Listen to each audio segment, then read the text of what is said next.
Nilfgaard. Come out and play.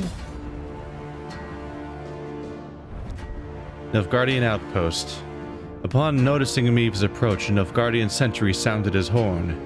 Before his tune was finished, however, he was silenced by a Lyrian arrow from all those arbalists that aren't in my army. The guard, covered in blood, slumped to the ground, lifeless. The battle's first victim has been claimed. They try. The writers do. The writers giving it their all to try to make each little thing have its own flavor text, when it is genuinely just a filler battle. Another outpost mandatory along the path that has a generic full battle that just happens on it, which is fine, but the writer's still trying so hard to make it a thing. These are a little rough for starting cards, aren't they? I don't want to draw them instead of start with them. That's interesting.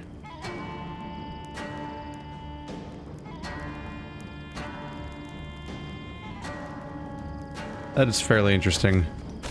We'll see how the first round goes.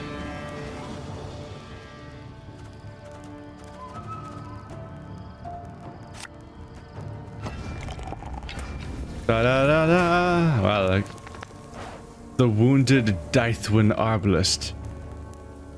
It says that the battle had claimed its first victim. Like he's actually alive. I guess you're still technically a victim if you're not to death yet, but huh. I am for the knee, always. Let's get the scary thing on top of the deck if we can.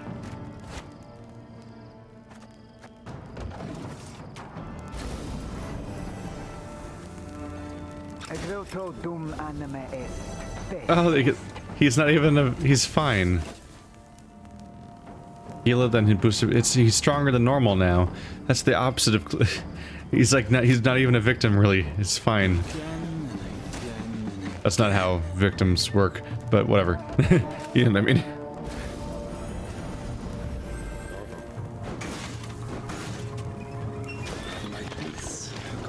Oh, I see what happened there. That little story paragraph gave him a free unit to start the fight with. That's what happened. Because we normally have X number of people, but the game gave him an extra one functionally. Beat down that armor. This is reaping black. And just when you thought things were about to get dull. Really should have played. At this point, I should probably save him for next round, huh? I meant to play him before I started summoning a bunch of people there. Crap. Odo's on the field, so I should use this guy. For maximum benefit.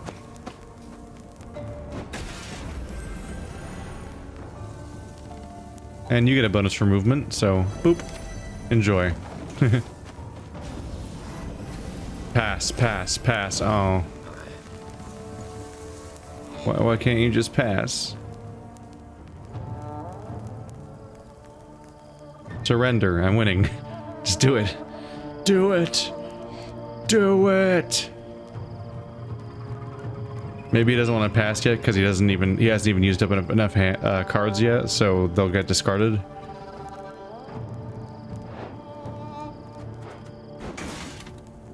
Wise choice.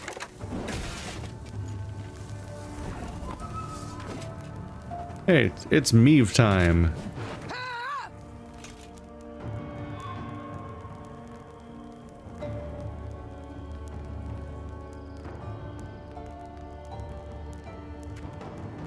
Why not?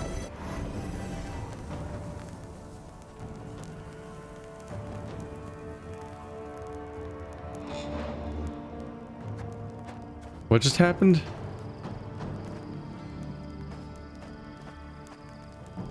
Oh right, right. I forgot. I don't manually use his ability. It happens automatically. That's why he already had it. Right. Anyway, more of that guy. How do you guys feel about more of these attacks?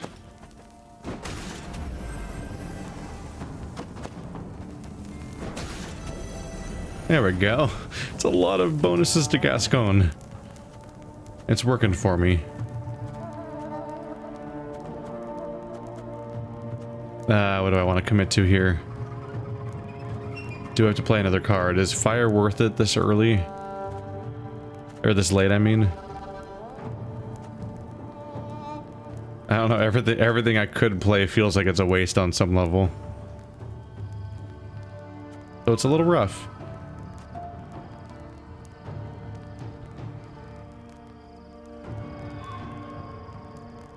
Here's some spikes, boys.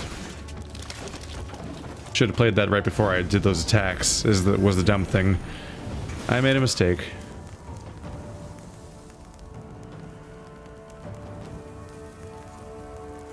You gonna pass yet? I'm winning by 80 points. Are you not gonna pass? Just to wipe these guys off the board and try again?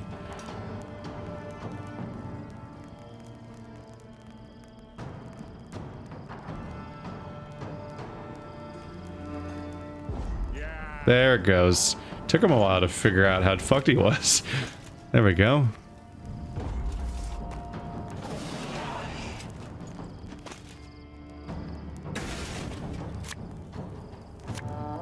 If I'm planning on going full Odo in the first round, maybe I should avoid using Mahakam Ale, since it doesn't really help. I got these guys. There's no Odo this time. With how strong some of my heroes are getting, that might be why the medic would be more effective now, to bring back someone like Odo again. I could see that being a thing. I got 2 summoners. This is a pretty good hand overall. I think I'll just keep it.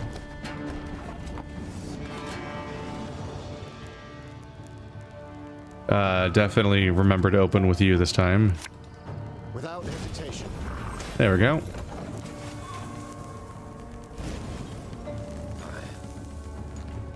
Scrubbing duty again? Oh, gods. Oh, gods. Army's a waste of time for him like me. Let's go ahead and pre-select who you're going to summon. Spies are usually not the worst. More drummers wouldn't hurt if I get the Hajduke. A pitfall means I can just cause some mayhem. The trinket means I can bring back the ale. Or you, just double up on that bonus.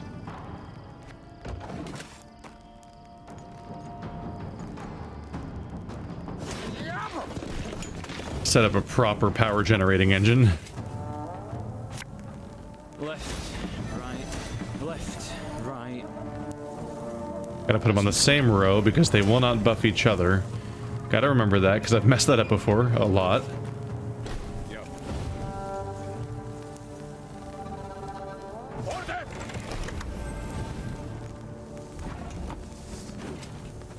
Hello, Isabel.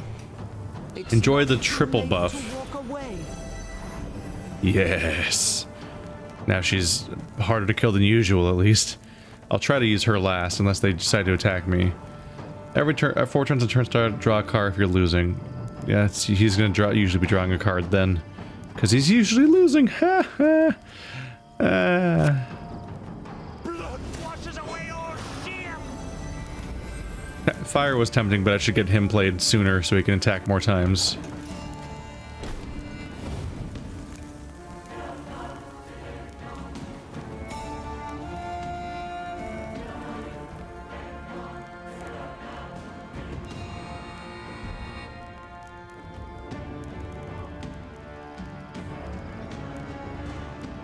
What are you gonna do? What are you gonna do, buddies? You got 7 big scary cards. What are they? Oh man, those guys, they really do generate with a lot of armor. Watch your heads. Here's a bit of fire. All right, attack for 4. Not amazing. Ah, this guy needs to die. That's the specific one that needs to die so that I can make the other ones get it discarded, especially if they're in his hand.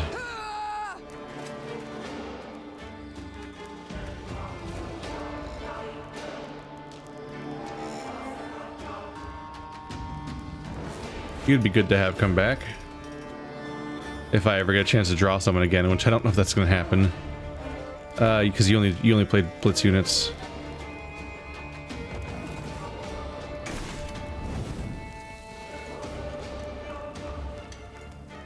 Ah, they're already working on killing Isabel, aren't they? I think she was at least armored before, yeah. They're really lucky he can't attack with his power value or anything like that. Come on. Like you don't know what to do because you have 8 cards in your hand. Oh, he just keeps drawing more. This guy needs to die so that stops happening. What do you got for me? Sorry, turnips back for an encore. Damage the highest unit, which is a tie. Technically him if you count armor as part of the highestness, but it could hurt me in addition. Meanwhile, the lowest unit is... They have 10s. I have a 6. I guess it's knickers. Kind of underwhelming though. Just using the horn again wouldn't hurt.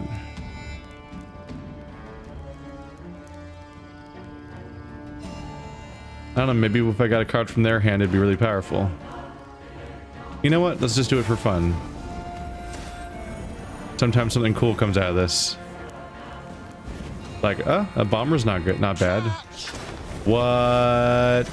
It's the bullshit card. I got it. It's a little late. I don't get to buff my hand very... Oh. Whenever a unit appears in the ranged row. Damn it. If only I had my slinger, they'd be bouncing back and forth and just boosting everything. Right, I can't boost anything in my hand because these aren't units, unfortunately. Where's the one I was working on? Wait. 10, 9, 10... I guess it was this guy, yeah. I just haven't done a good job yet. I have not done a very good job yet. How much do I think they're going to attack me? Because Isabel will get stronger. They are damaging her, though. I mean, statistically, it won't kill this guy, probably. I'll probably wait one more turn.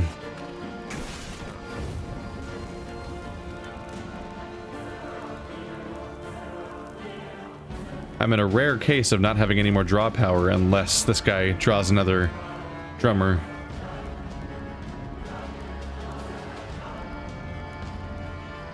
Which means I should play the decree next in case a drummer does get played. Oh, if slingers aren't blitzing this, right? That was nothing but spell books. I don't think I have any more actually. Oh wait, there's one. No, they're not blitz. Just gotta kind of hope. My spirit's willing. More fire. Damn boots are killing me. Yep. I guess using that card that draws blitz, it makes it so that it's harder not to draw too many bombers sometimes.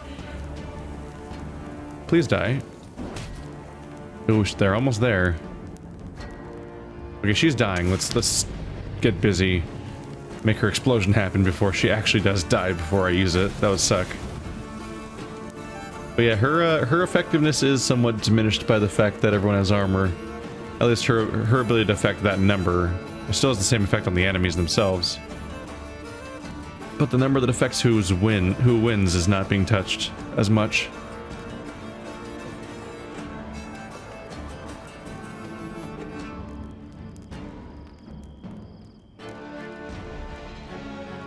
Life is mine now.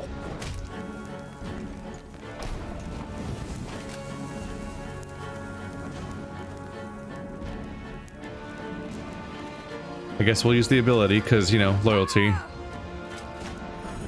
Yay, +7. Stop. Thank you. Why did I do that? I have a horn. Oh well. The horn would have killed it, so I didn't need to do it manually. That was wasteful of like 6 damage, basically. Yeah. Oh well, I win, I think. He does have 5 more cards, which is scary. He could play the fucked up one that has 80 power, and I wouldn't be able to do much about it because it's so late in the game. But sometimes they don't have it. Usually if they haven't played it by now, they probably don't have it. I've somewhat diminished the number of cards he has because I killed his pikeman. My prescription, a bit of bloodletting. Wow, they're after her even though she already used her ability. It's fine, guys. What's your base power? Ooh. I can get you to be attackable. I'd have to hit you for like 7.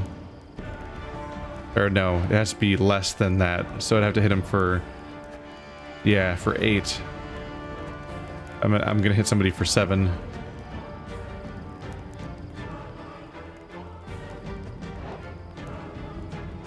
You probably make the most sense ultimately. There we go. Bomb them. Yeah, not the best. Not the best. There wasn't, because there wasn't very many reds, but it's my last turn, so here we go. They still chased it. All right. Do you have bullshit in your last 4 cards? Let's see.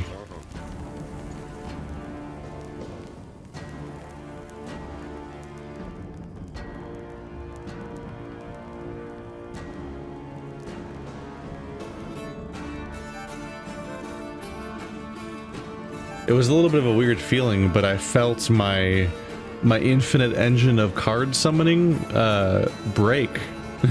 It wore thin and stopped working this round. It's probably still more than enough power to win the round, but yeah, I ran out of cards. I ran out of ways to summon things, and then just had to peter out a bit, which often doesn't happen. But I switched Meve away from her card summoning skill, which is one thing, and I've lost Rallia, or Rayla? Shit. I've lost Rayla. I've lost, I used Odo last round. New orders? No. And I've lost my engineer that gives me 2 more commands. So, like, I've lost a fair number of the cards that actually let me keep my little drummer engine going. So this round I was basically just playing stuff directly from my hand, and the bonuses were that I had 2 drummers, which did not create an infinite chain of any kind really, and my decree that summoned 2 blitz units. Must be an important lesson in this. But what? But there's no perpetual motion machine that just made this one keep going the whole time. Not this time. But I got some big ass numbers on my team.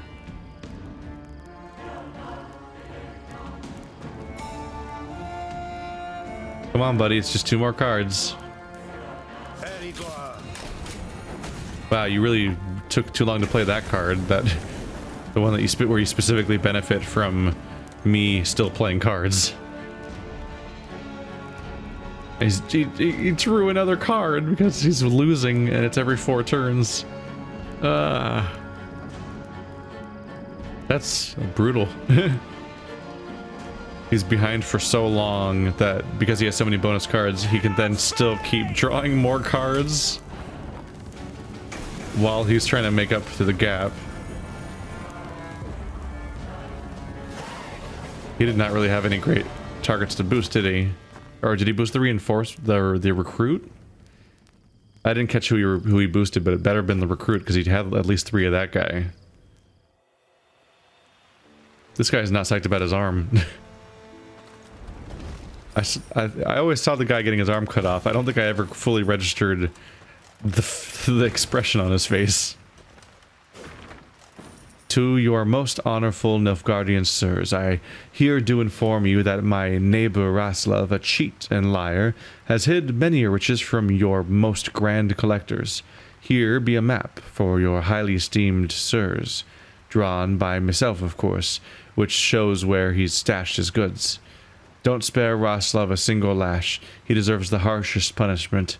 Goes without saying, I'm writing this denunciation for the noblest of reasons. Still, I'd not refuse a reward for turning the bugger in. Milivek. Whistleblower, but like garbagey reward-seeking whistleblower that I was gonna say witch hunt a little bit, but going by how those cards normally work, those maps, there must actually be a reward there. So he was actually hiding his resources, apparently. But still like, just you're straight up trying to get rid of your competitors and so on. Hello. I saw you on the map.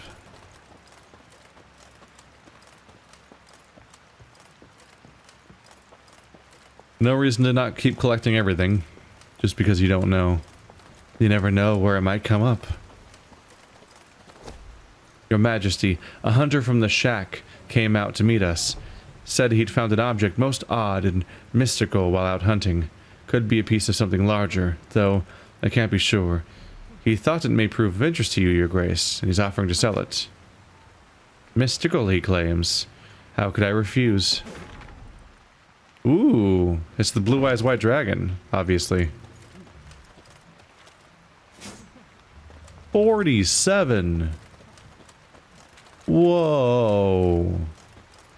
That was a lot of people just waiting to be picked up. I mean, we're in our homeland. This is where you'd expect some of the largest upticks of people. But still, it's going to surprise me. You know, no big deal. We just increased your overall population by 10% in a random little clicky spot in the corner over there with no story or dialogue attached to it. It's probably about time to do this again.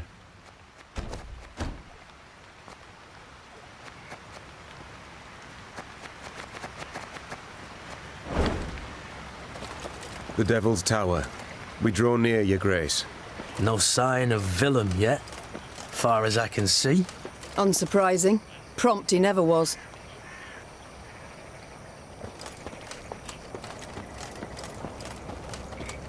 The Queen had chosen to meet Willem at Devil's Tower, and not without purpose. The structure stood on an isle, so no foe could approach without first exposing themselves on a narrow bridge. The isle had little vegetation midst which to conceal a large force. A small unit could evade detection. Altogether, not much to fear. No escorts were your terms, Began Gascon, with a hint of mischief. but better safe than sorry, I always say. What are you suggesting? Yours truly and 4 chaps behind the walls. Give a signal, any signal, and we'll leap to your side. Meve struggled with her conscience. There was no honor in Gascon's plan, but prudence, certainly. In the end, she nodded in agreement, though not without compunction. Willem arrived soon after, the heavily armored cavalry he had in tow clearly there to boost his courage. He left them at the foot of the bridge and rode across alone. A stiff wind from the river nearly made off with his ermine fur cloak. Willem and the mother who'd borne him stood face to face. They gazed into each other's eyes, waiting to see who would look away first. When neither did, Meve broke the silence. Time flies, and I've a kingdom to liberate. No need to drag this out. What's this about? Tell me. I thought my messenger already did. Oh, he did. And how? Willem I wishes to arrange a truce. Only, Willem I is in no position to parley on an equal footing. Willem I can, at most, offer his unconditional surrender, because Willem I's losing this war. Yes, Mother, I am. And I see that by losing I've at last made you content.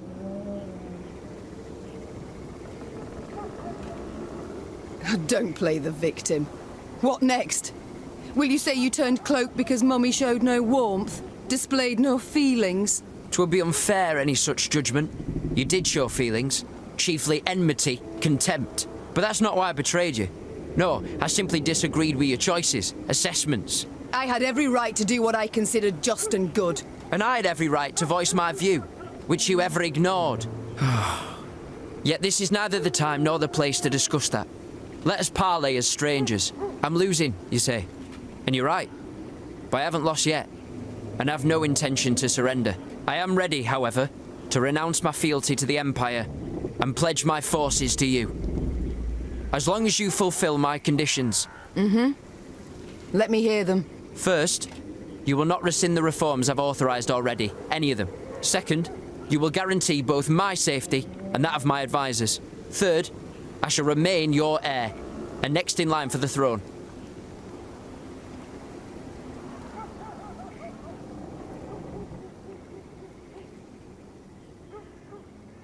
Wow, that came quick. That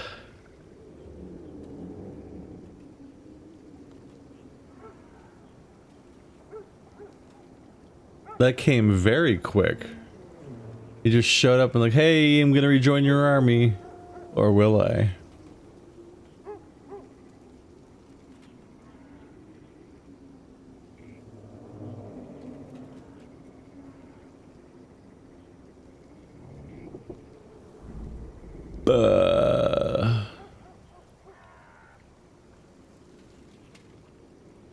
I don't even know what to think about this one.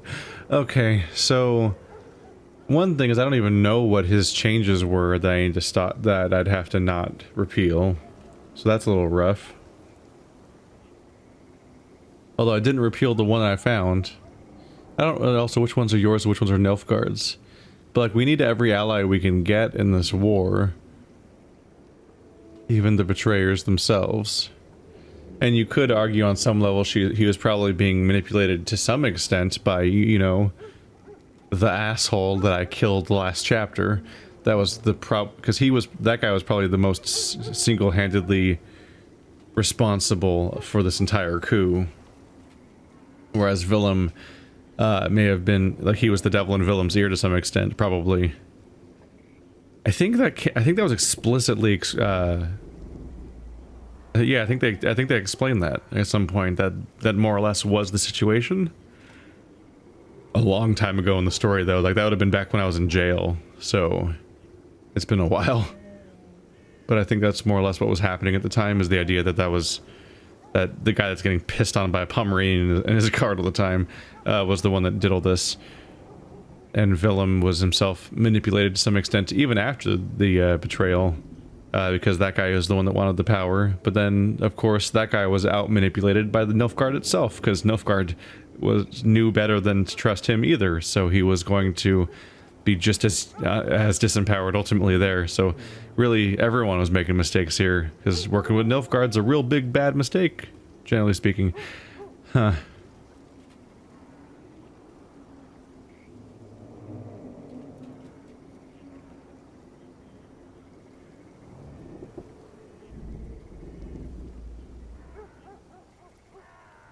Arrest Willem definitely just makes this whole thing fall apart. And it's hard to say whether or not you even get away with arresting him, or what will happen.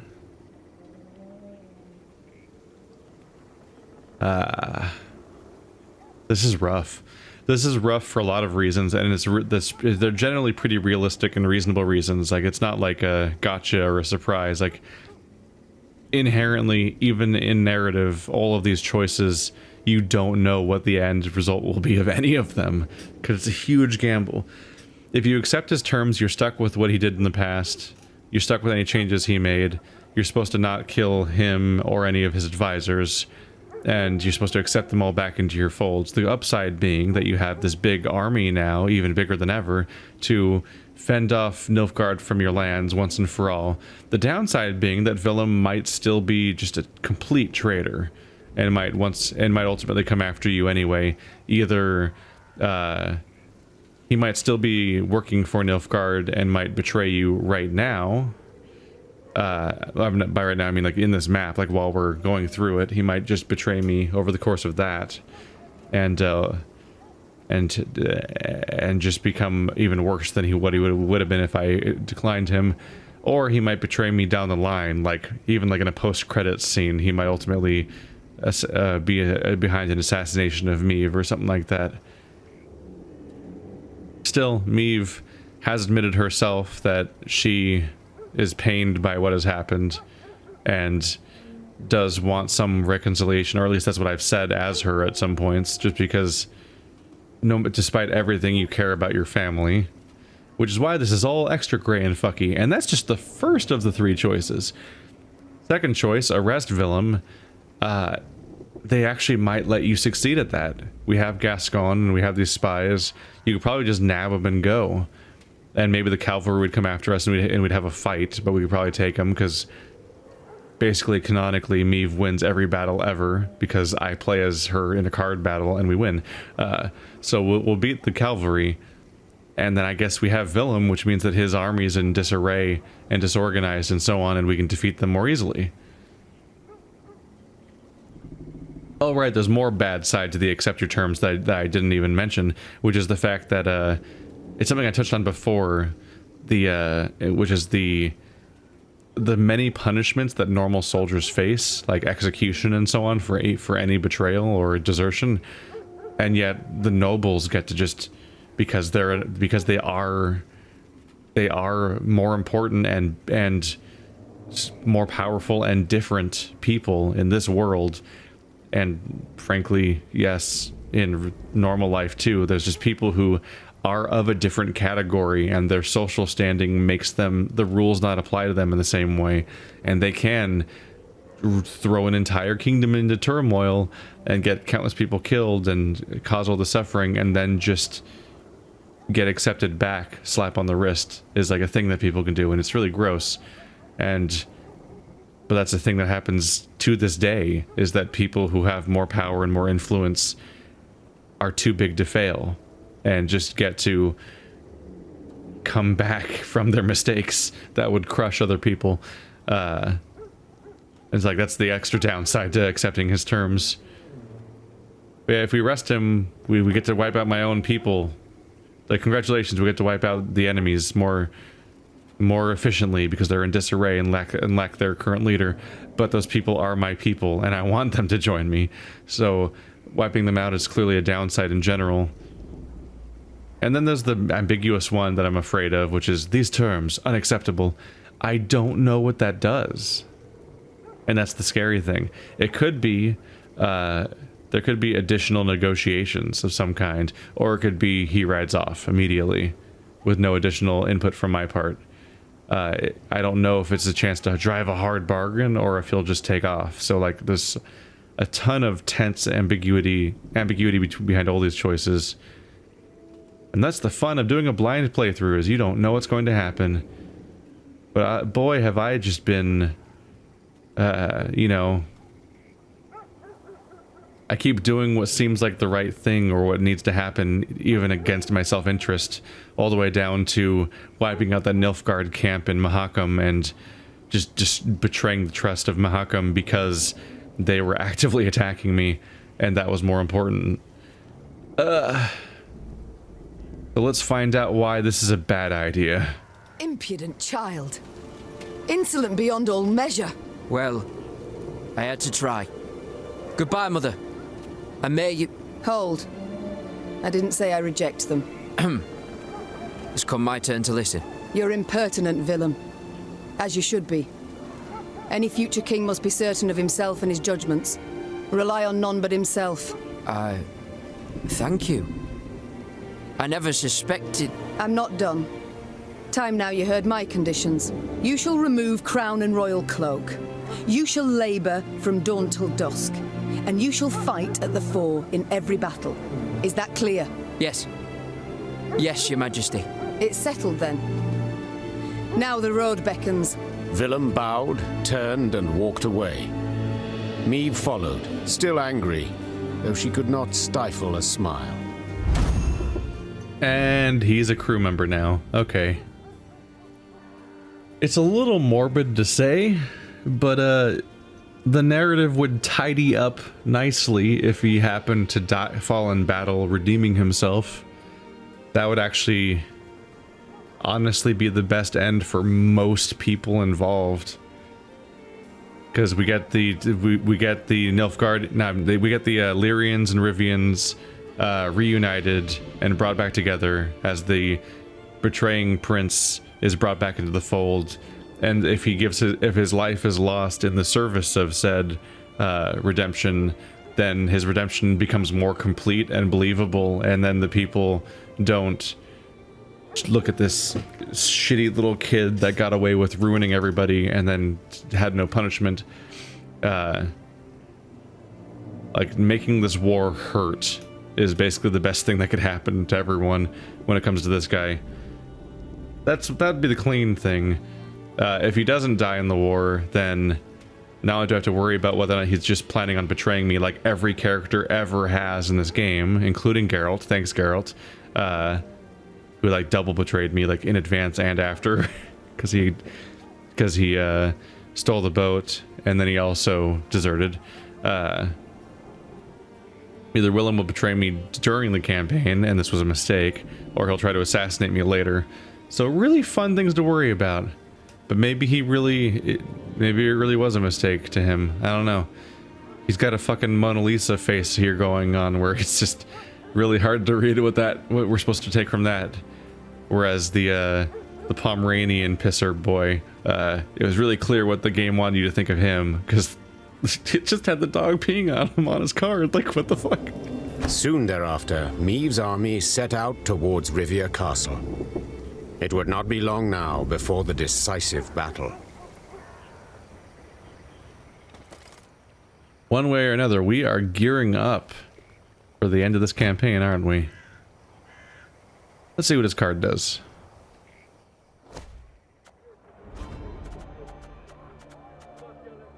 Oh wait, there's a new one, I think? New. He's a spy. I guess that'd have to be the case, huh? Spy restraint. Can't target bosses. When Meve uses her ability, move Prince Willem and all units with the same power to the opposite row.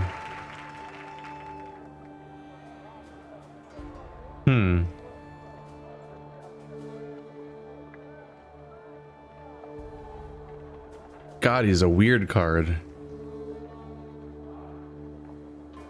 The boy's not fit to wear the crown. Hasn't sufficient wit nor valor. I know this, you know this, just he knows it not. Oh, he's a weird one. So you throw Willem to the enemy team, and everybody that has the same power goes back with him. I don't know if I'm gonna like this card. He's fucking weird. We'll give it a go at least. That's a really strange card. Just because he's got to line up perfectly. I wonder if they chose a number that works really well with that skill or not. We'll find out the hard way.